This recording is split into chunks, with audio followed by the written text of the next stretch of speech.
ఈ ఇల్లు పూర్తయిపోయిన ఇల్లు, మీరు నమ్ముతారా? ఈ ఇల్లు పూర్తయిన ఇల్లు. ఇలాంటివి 5,000 అన్నారు. మీరు రండి, మీరు చూసింది ఈ పూర్తి అయిపోయిన ఇల్లు కదా, మరి దీంట్లో మనిషి జీవించాలి కదా, ఎలా జీవిస్తారో నాకు చెప్పండి మీరు. ఇది పూర్తయిన ఇల్లు, మీరు చూడండి, ఇది క్వాలిటీ. ఈ క్వాలిటీతో పీకితే వచ్చేస్తుంది గట్టిగా.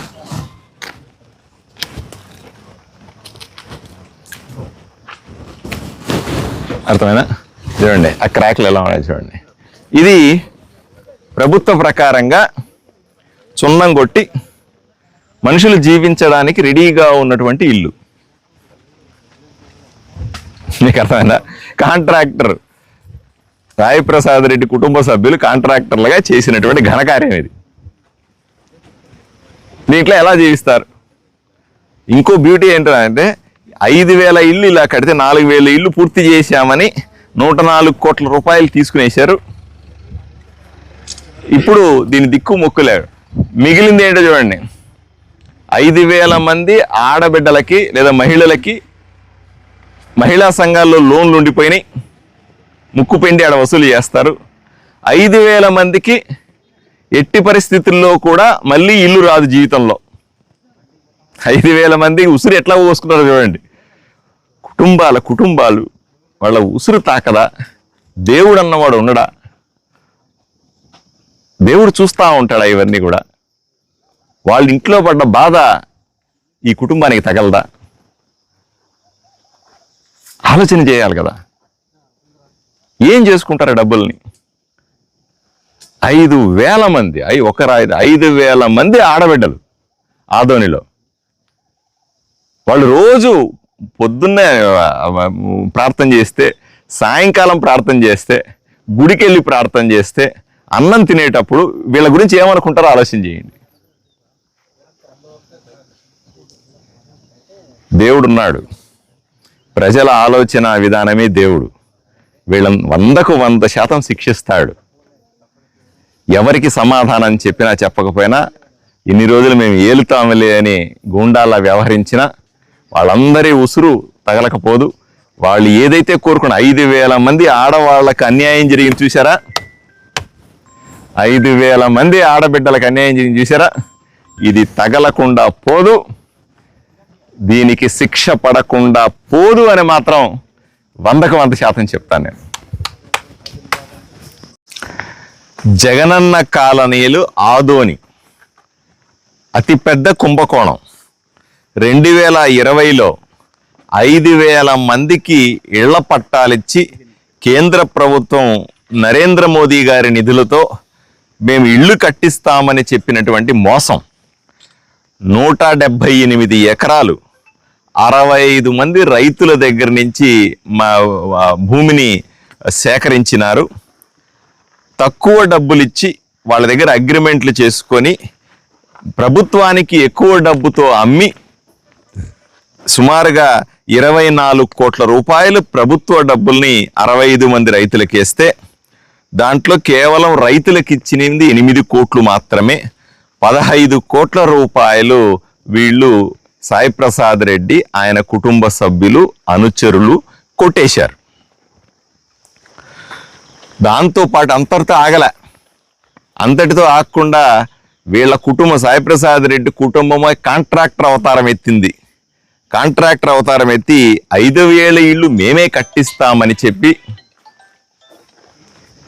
అటుపోయా ఎందుకు చేస్తావు తెలీదా? చెప్పాలి అది ఏమన్నా విషయం, చెప్పాల్సిన విషయం అదేమన్నా. అంతేకాదు సాయి ప్రసాద్ రెడ్డి కుటుంబం కూడా కాంట్రాక్టర్ అవతారం ఎత్తి వీళ్ళే 5,000 ఇళ్ళు కట్టిస్తామని చెప్పి నమ్మబలికి పెద్ద ఎత్తున పేద 5,000 మంది దగ్గర నుంచి మీరు కట్టుకుంటే లేట్ అవుతుంది, మేమే కట్టిస్తామని చెప్పి ప్రభుత్వ వీళ్ళ పేరు మీద ప్రత్యేకమైన అకౌంట్లు ఓపెన్ చేయించి పేద మహిళల పేరు మీద డ్వాక్రా సంఘాల్లో, మహిళా పొదుపు సంఘాల్లో 30,000 రూపాయల నుంచి 60,000 రూపాయలు అప్పు చేయించి ఆ డబ్బులన్నీ బ్యాంకులో వేసి ఆ బ్యాంకులో నుంచి వీళ్ళు కాంట్రాక్టర్లుగా తీసుకొని మొత్తాన్ని మీరు చూసారా, ఈ 5,000 ఇళ్లలో సుమారుగా 4,000 ఇళ్ళు పూర్తయినాయని చెప్తా ఉన్నారు. మీకు అది కూడా చూపిస్తాను, పూర్తయిన ఇల్లు ఎలా ఉంటుందని. ఇలా దారుణానికి ఒడికట్టారు. 5,000 మంది ఉసురు పోసుకున్నారు. ఈరోజు ప్రభుత్వానికి కృతజ్ఞతలు చెప్పాలా. నేను రేపు ఎమ్మెల్యే అవ్వకముందే ప్రచారంలోనే చాలా స్పష్టంగా చెప్పాను, ఇది పెద్ద కుంభకోణం, దీని మీద విచారణ చేయిస్తానని. ఎమ్మెల్యే అయిన తర్వాత పలుసార్లు ముఖ్యమంత్రి గారిని, మంత్రుల్ని కలిసిన తర్వాత, కలెక్టర్ని కలిసిన తర్వాత దానికి సంబంధించిన లెటర్లు కూడా మీకు పెట్టాను, వీడియోలు కూడా మీకు పెట్టాను. ఇవన్నీ చేసిన తర్వాత ఈరోజు వీళ్ళ మీద కేసులు రిజిస్టర్ చేయమని చెప్పి ఒక నిర్ధారణకు వచ్చేది ఇన్వెస్టిగేషన్ ఆఫీసర్. సో ఇది ఆదోని ప్రజలకి కొంత ఊరటనిచ్చే అంశం. ఎందుకంటే బాధపడ్డవాడు, దగా పడ్డవాడు, ఎవరైతే మోసం చేసినారో వాళ్ళ మీద చర్యలు తీసుకుంటాయంటే ఎంతో కొంత ఉపశమనం పొందుతుంది.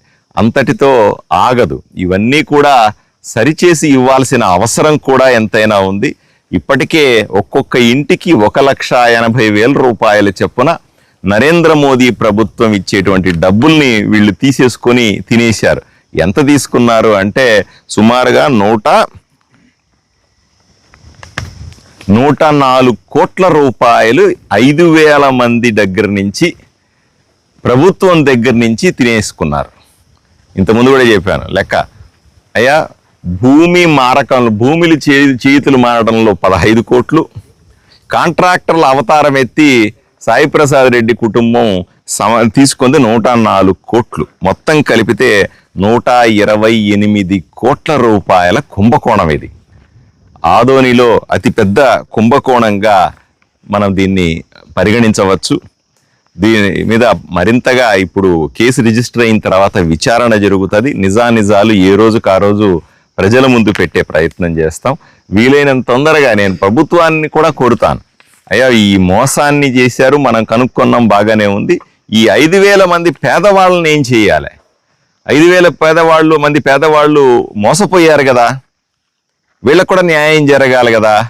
వీళ్ళని ఎలా కాపాడాలన్న అంశం మీద ప్రత్యేకంగా ముఖ్యమంత్రి గారి దగ్గరికి వెళ్ళి ప్రస్తావిస్తాను. ఏం చేయాలన్న విషయాన్ని నేను తప్పనిసరిగా చేస్తాను. నేను ఈ సందర్భంగా చెప్పేది ఏమిటంటే, విచారణ సందర్భంలో 65 మంది రైతులకి 24 కోట్ల రూపాయలు ఇస్తే దాంట్లో రైతులకు చేరింది 8 కోట్లే. 15 కోట్లు సాయి ప్రసాద్ రెడ్డి కుటుంబం లాగేసుకుంది డబ్బుల్ని. రైతులు వచ్చి కంప్లైంట్ చేయాలి. చాలా మంది రైతులు ఇప్పటికి కూడా ఎందుకులే మనకు గొడవ, అరే పోతే పోయిందిలే, వాడు తిన్నాడు, వాడి పాపాన పోతాడు, దేవుడు చూసుకుంటాడు వాడిని, వాడు సర్వనాశనం అయిపోతారు మన డబ్బులు తిన్నవాడు, ఇట్లా మాట్లాడుతూ గమ్మునున్నారు. ఇది సరైంది కాదు. మీరు వచ్చి దయచేసి మీరు ఎంత డబ్బులు తీసుకున్నారో, ఎంత డబ్బులు కొట్టేశారో వాళ్ళు, ఎందుకంటే అన్ని చూడడానికి బ్రహ్మాండంగా కనిపిస్తాయి. వీళ్ళ అకౌంట్లో పడి ఉంటాయి. వీళ్ళ అకౌంట్లో అంటే ప్రభుత్వం 13,50,000 రూపాయలు చెప్పున ఎకరాకి రైతులు అకౌంట్లో వేస్తే దాంట్లో వాళ్ళకి 4 లక్షలు 5 లక్షలు ఇచ్చేసి ఎకరాకు ఇంత అని వీళ్ళు లాగేసుకున్నారు. ఎలా లాగేసుకున్నారు? ముందుగానే చెక్ బుక్లు పెట్టుకొని, రైతుల పేరు మీద చెక్కుల బుక్లు వీళ్ళ చేతిలో పెట్టుకొని వాళ్ళ దగ్గర సంతకాలు చేయించుకొని డబ్బులు ఎప్పుడు పడతాయో తెలుసు కాబట్టి పడంగానే వెళ్ళి డ్రా చేసుకున్నారు. రైతులు లబలబా కొట్టుకున్నారు పాపం. ఈ రోజు కూడా పాపం అంటే పేదలకు ఇల్లు ఇవ్వాలన్న ఉద్దేశంతో, మంచి ఉద్దేశంతో భూమి ఇస్తే వాళ్ళు పేదలైపోయినారు. మంచి విలువైన భూమి పోగొట్టుకొని వాళ్ళు పేదలైపోయినారు.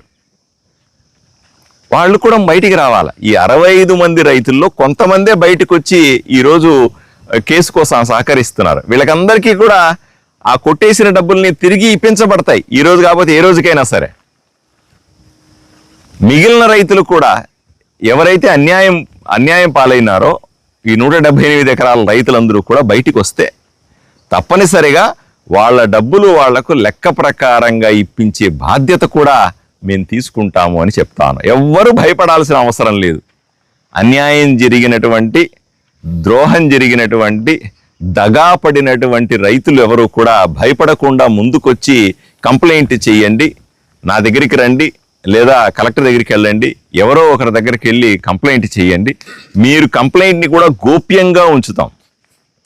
నాకు బాగా తెలుసు, ఈ కేసు మొదలుపెట్టినప్పుడు, నేను ఎమ్మెల్యే అయిన తర్వాత వెంటనే ఈ కేసు మొదలుపెట్టినప్పుడు అందరూ నవ్వారు నన్ను. ఇది ఎక్కడ తేలుతుంది, ఎప్పుడు తెలియదు అని.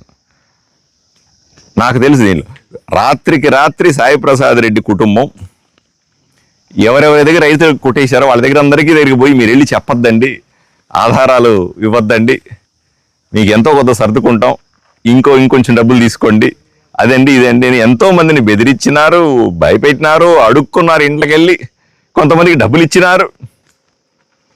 ఇన్ని చేసి ఆపగలిగినారు. కానీ అప్పటికి కూడా కడుపు మండిన రైతు ఊరుకోడు కదా. ఈరోజు బయటికి వచ్చినాయి అన్నీ కూడా. తప్పనిసరిగా మిగిలిన రైతులు కూడా ముందుకు రావాలని వాళ్ళు ఇచ్చే సమాచారం మీద పూర్తి గోప్యత ఉంటుంది. ఎవరికి చెప్పము. మీరు ఇచ్చే సమాచారాన్ని, మీ పేర్లు కానీ, మీరు ఇస్తున్న సమాచారాన్ని కానీ, మీ ఆధారాలు కానీ ఎవరికి చెప్పము అని ఈ సందర్భంగా చెప్తా ఉన్నా. అదే సందర్భంలో ఊర్లో కూడా చాలా ప్రాంతాల్లో అన్యాయం చేశారు. చాలా ప్రాంతాల్లో భూములు లాక్కున్నారు, దోచుకున్నారు. ఇవన్నింటినీ కూడా ప్రజలు ఆధారాలతో బయటికి రావాలి. ఎవరెవరైతే, నేను ఎలక్షన్ల ముందు చెప్పాను, ఎలక్షన్ల తర్వాత చెప్పాను, ఈ రోజు కూడా చెప్తా ఉన్నాను, ఎవరెవరైతే ఈ ఊర్లో అన్యాయానికి గురైనారో వాళ్ళందరికీ న్యాయం చేయడం నా ప్రథమ లక్ష్యం. సాయి ప్రసాద్ రెడ్డి కుటుంబంలో వాళ్ళ ఇంట్లో వాళ్ళందరూ కూడా సాయి ప్రసాద్ రెడ్డి అనుచరుల చేతిలో మోసపోయినటువంటి అందరినీ కూడా న్యాయం చేయడానికి నిరంతరం పనిచేస్తాను. చాలామంది నన్ను విమర్శించారు కూడా, ఎమ్మెల్యే 3 నెలలు అయింది, ఎమ్మెల్యే 6 నెలలు అయింది, ఎమ్మెల్యే సంవత్సరం అయింది, ఏం చేశావు, ఇంకా ఏం జరగలేదు, ఇంకా ఏం జరగలేదు. ఈరోజు చూస్తా ఉన్నారు దాని ఫలితాలు. నేను చాలాసార్లు చెప్తాను, ప్రభుత్వంలో పని జరిగేటప్పుడు బయటికి కనిపించదు. నేను లోపల ఎంత పని చేస్తా ఉన్నానో బయటికి కనిపించదు. ఫలితాలు వచ్చినప్పుడు దాని విలువ తెలుస్తుంది. రాబోయే రోజుల్లో స్పష్టంగా ఇంతకంటే పెద్ద ఇష్యూస్ బయటకు వస్తాయి. ఇది కేవలం ట్రైలర్ మాత్రమే. అసలు సినిమా భవిష్యత్తులో స్పష్టంగా కనపడుతుంది. దోచుకున్న ప్రతి రూపాయిని కూడా పేదవాడికి తిరిగి ఇవ్వాల్సిందే. చేసిన ప్రతి కబ్జాని కూడా విడిపించాల్సిందే. పేదవాడికి అన్యాయం అయిపోయిన ఎవరికైనా సరే ఆదోనిలో న్యాయం జరగాల్సిందే. అప్పటిదాకా నిద్రపోయేది లేదు అని చాలా స్పష్టంగా ప్రజలందరికీ తెలియజేస్తా ఉన్నాను. ఒకే ఒక మాట, ఓటేసిన ప్రజల రుణం తీర్చుకుంటున్నాను, అంత తప్ప నేను ఇంకేమీ చేయట్లేదు. ఈ రోజు కాదు, ఏ రోజుకైనా ముక్కు మొహం తెలియని వాడిని తీసుకొని వచ్చి ఇక్కడ ₹1 తీసుకోకుండా ప్రజలందరూ నాకు ఓటేసినందుకు వాళ్ళ రుణం తీర్చుకుంటున్నానని మాత్రమే సవినయంగా మనవి చేసుకుంటా ఉన్నాను.